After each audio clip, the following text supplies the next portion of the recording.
요 배는 뭘까요? 이 배 이름 혹시 아는 분 있어요? 이 배. 그냥 배 하면 떠오르는 거 생각나봐. 이 배를 몰라도. 배 하면 어떤 배 떠올라요? 한번 생각해봐, 빨리. 있잖아요. 있어. 타이타닉. 그치, 타이타닉. 이 배는 타이타닉인데, 우리가 이제 영화로 유명하기 때문에 타이타닉 호를 잘 알고 있죠? 타이타닉입니다. 그리스에서 로마 신화에서 따온 이름이 되겠습니다. 그리스 신화에는요, 몇 개의 종족이 등장해요. 몇 개의 종족이 나옵니다. 그 중에 티탄족이 있어요. 티탄. T-I-T-A-N. 티탄족이 있습니다. 이 티탄족에 크로노스라고 하는 농업의 신이 있는데요. 이 크로노스가 여러 명의 자식들을 낳았고 그 자식 중에 한 명이 제우스입니다. 제우스 신이에요. 그러니까 이 제우스 신, 그리고 형제들도 있었거든요. 이 제우스와 형제들이 신이 되면서 그리스 신화가 시작이 되었어요. 그렇기 때문에 이 그리스 신화의 올림푸스의 12신 있죠? 그 신들보다 티탄족이 먼저 존재했었습니다. 제우스는 티탄족의 이제 자손이었던 거죠. 티탄족은 이제 거인족이에요. 다 커, 사람들이. 그렇기 때문에 현재도 어떤 거인, 뭐 크다라다, 크다라는 말 쓸 때 이제 거인의 대명사로 이제 타이탄이라는 말 쓰는 거죠. 그 티탄이 영어식 발음을 하면 타이탄이 되는 겁니다.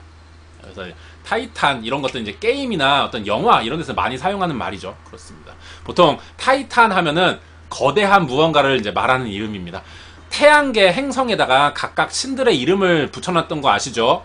그렇습니다. 근데 우리 은하계, 태양계에 이제 토성이 있어요. 토성. 근데 이 토성을 크로노스라고 합니다. 제우스의 이제 아빠가 되는 거죠. 그렇습니다. 그리고 이제 이 토성 중에 여러 개의 위성이 있는데요. 이 토성의 위성 중에 지구의 달 같은 거예요. 위성 중에 가장 큰 행성이 있어요. 그 행성이 타이탄이에요. 이렇게 이름이 다 붙어 있습니다. 재밌죠? 별자리에는 이제 우리나라래. 그리스 로마 신화에 관련된 것들이 굉장히 많습니다. 그래서 어쨌든 이 타이타닉도 되게 크잖아요. 겁나 크지. 그래서 거대한 배라는 뜻이 있기 때문에 이 티탄족의 이름을 따와서 티탄이라고 붙였고요. 이걸 영어식 발음으로 하면은 타이탄이 되는 겁니다. 그래서 타이타닉호가 됐던 겁니다. 이 배도 그리스 로마 신화에서 나온 말이에요. 오늘은 사진이 뭐랄까 그 신들 많이 나오는데 신의 사진이나 뭐 벽화 이런 거 보여주면 좀 고리타분해져요. 그 벽화들이 뭐 알죠? 막 주말의 명화 이러면 막 진짜 고대 로마에 막 그 붓으로 이렇게 막 좀 그려가지고 좀 이렇게 막 사람들 많이 벗겨져 있고 뭔지 알죠? 막 밀레에 뭐 그런 그림 알죠? 이삭 줍는 사람 뭐 이런 그림 알죠? 약간 그런 풍이라서 되게 재미없어. 그래서 오늘은 그리스 로마 신화를 좀 뭐랄까 재미를 돋구기 위해서 그런 것들은 안 보여주고 그냥 관련된 일화들 이렇게 좀 흥미를 좀 유발시키는 작전을 하고 있습니다. 겁나 재미없어 진짜. 안 보여줄 거야. 아까 케레스처럼 이렇게 동상 같은 것 좀 이렇게 석상을 준비했는데 재미없잖아. 케레스 사진 보니까 봐봐. 어디 갔어 얘? 이 아줌마 농업. 이거 봐. 이게 벌써부터 이쁘지도 않아. 이게 뭐야? 이거 봐. 이게 뭐야? 재미가 없어 벌써부터. 그래서 안 보여줘. 얼른 껐어요. 안 보여줄 거야 오늘은. 안돼. 이상해. 그래서 재미가 없어. 안돼. 자, 이 사진 봅시다. 지금 조금 크게 할까? 이 사진 보면은 뒤꿈치를 잘 봐야 돼. 뒤꿈치 좀 뭐가 끊어졌네. 저기가 어딜까요? 저기 어느 부위일까? 저의 명칭이 뭘까? 자, 이게 아킬레스건이죠. 아킬레스건 끊어지면 큰일 납니다. 못 걸어요. 그죠? 걷지를 못합니다. 그래서 이 아킬레스건은 또 이런 표현으로 사용해요. 그래서 치명적인 약점이라는 표현으로 사용합니다. 이 사람은 이게 아킬레스건이야. 이렇게 표현한단 말이죠. 예, 치명적인 단점. 그러니까 여기가 단점이 되기 때문에 여기를 공격받거나 이게 드러나면은 아주 안 좋아지는 상황을 말하는 거죠. 이 아킬레스건은 그리스 로마 신화의 아킬레우스라는 사람의 이름에서 따온 말이 되겠습니다. 아킬레우스는 또 제우스의 증손자죠. 그러니까 아킬레우스의 할아버지가 제우스인 거야. 이렇게 다 제우스랑 관련들이 굉장히 많습니다. 자, 이 아킬레우스가 태어났을 때 예언이 하나 있었어요. 아킬레우스는 만약에 전쟁에 나가서 승리하고 그 전쟁 승리의 영광을 얻게 되면은 죽는다라는 예언이 있었습니다. 이거는 좀 뭐랄까 안 좋은 거죠. 자, 아무것도 안 하고 그냥 가만히 있으면 돼. 그냥 쫄보처럼 전쟁 안 나가고 여기 숨어 있고 막 이러면은 그냥 오래 살 수 있어. 무병장수할 수 있어요. 근데 당시 이 그리스 로마 쪽에 이 남자들이 선호하는 삶이 뭐야? 이 남자로 태어나가지고 막 스파르타 막 이렇게 그죠? 전쟁터 나가서 막 명예 영광, 막 업적 이런 이게 이제 스웩이란 말이야. 이 그리스 로마 사람들의 스웩이에요. 이것들이 이제 고대 사람들이 이랬단 말이죠. 근데 마침 또 이 타이밍에 트로이 전쟁이 생깁니다. 트로이 전쟁이 발발해요. 그리스가 이제 쳐들어가는 거잖아요. 근데 이 여기에 못 나가. 얘가 그리스 사람이거든요. 아킬레우스가 얘 못 나가, 못 쳐들어가. 왜? 나가서 이기면 죽으니까. 그래서 엄마가 직접 아킬레우스를 숨깁니다. 징병되지 않도록 숨겨버려요. 근데 그리스에서 찾아와.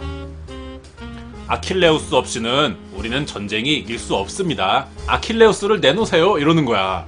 그래서 아킬레우스를 찾아가지고 데리고 갑니다. 전쟁터에 끌려간 거지. 막상 근데 전쟁터에 데려다 놓으니까 얘가 날라다녀. 너무 잘 싸워. 너무 잘 싸워.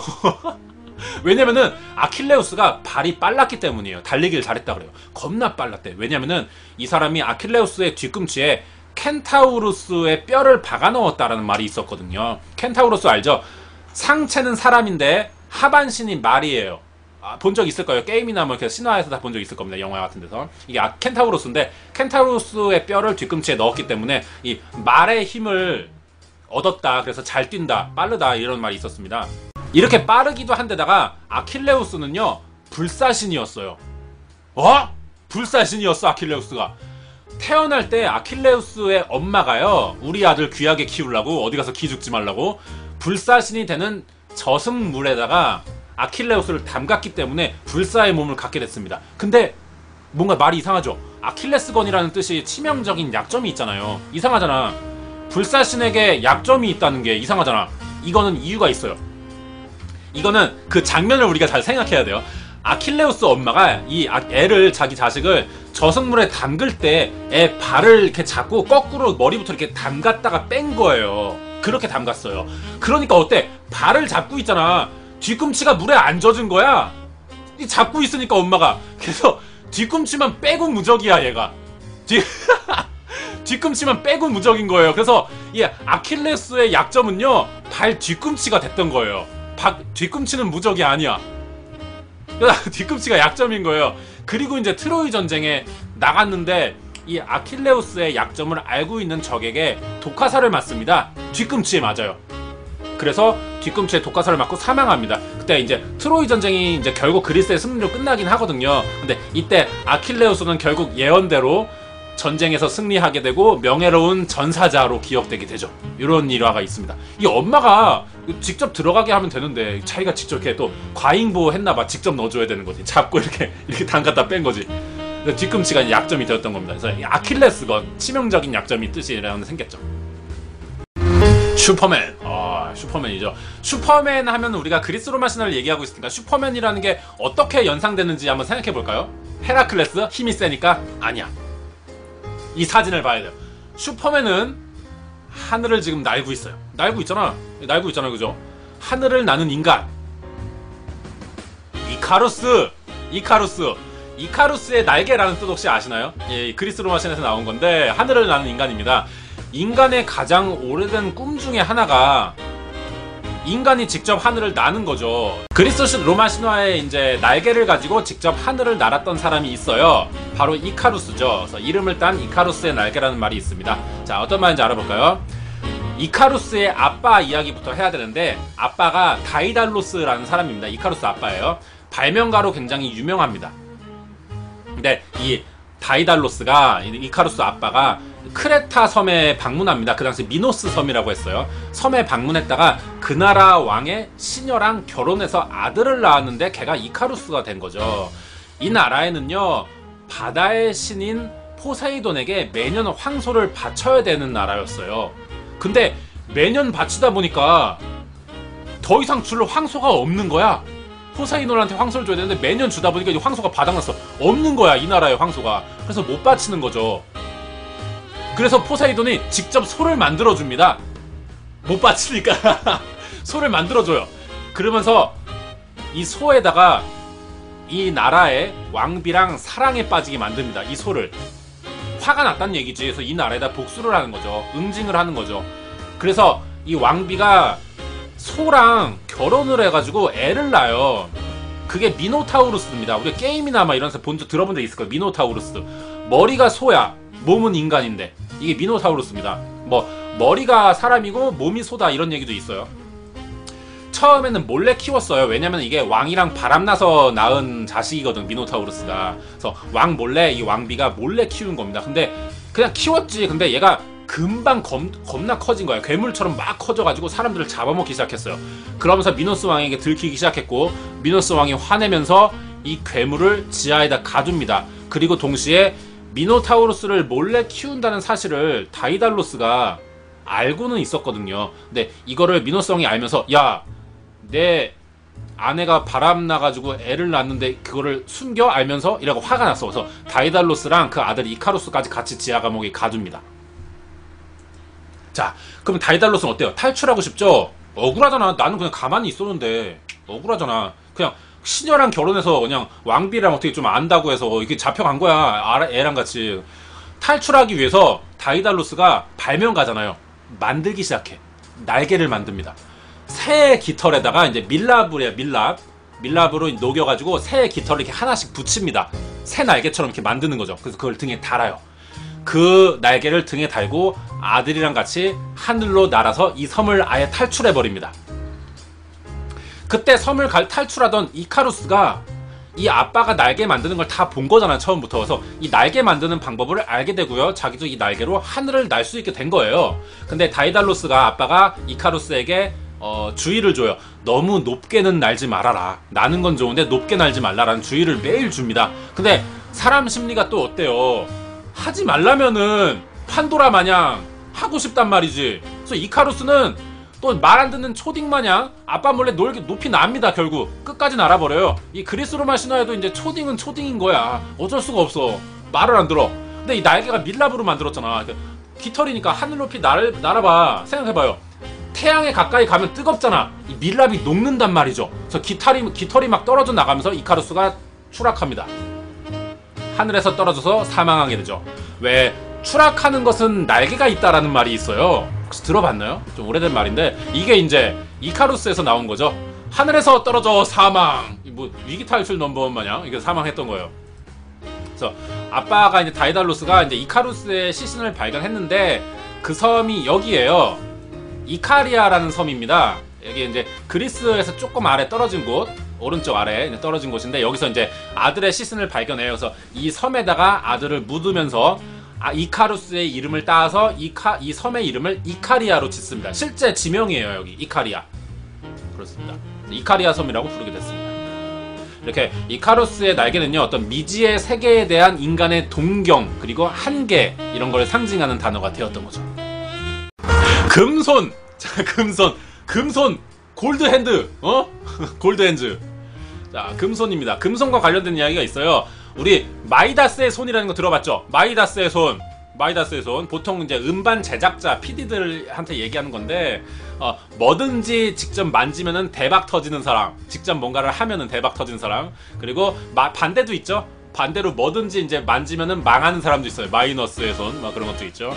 영어식 표기법이 마이더스라고 부르는데요. 그리스식 발음은요, 미다스예요. 미다스라고 합니다. 그래서 요즘에는 미다스의 손 이렇게 많이 하는데, 왜냐면 TV에서 이제 마이더스의 손을 올바른 표기법, 올바른 발음이라고 해서 이제 미다스로 해야 되는 것처럼 되어 있어요. TV상에서 왠지 그렇게들 사용하니까. 근데 사실은 이게 국가별 발음의 차이기 때문에 미국과 그리스의 발음 차이에서 둘 다 사용해도 상관없습니다. 미다스라고 해도 되고 마이더스라고 해도 상관없습니다. 이 미다스라는 사람이 누구냐면요, 그리스의 아주 부유한 부자 왕이었어요. 부유한 왕이었어요. 근데 이게 막 재물을 막 백성들한테서 뺏고 막 이래서 부자가 아니고, 이 사람한테는 능력이 하나 있었지. 왕이 되는, 이제 부유한 왕이 되는 계기가 있었습니다. 이 미다스라는 사람이 숭배하던 신이 있었어요. 숭배하던 신이 있었습니다. 이 신에게 너무 신의 열혈 팬이니까 이 신이 감동한 거야. 아, 나를 이렇게 좋아해 주다니. 맨날 나에게 기도를 하고. 그래서 이 신에게 능력을 하나 받습니다. 너에게 능력을 준다. 그래서 능력을 준 게 뭐냐면은 만지는 물건마다 금으로 변하는 능력을 준 거예요. 그래서 우리가 요즘에 뭐 그림을 잘 그리거나 물건을 잘 만드는 사람에게 금손이라는 표현을 쓰죠. 그게 이거야. 마이더스의 손에서 나온 말입니다. 이 금손이라는 표현이. 이 미다스가 얼마나 좋아.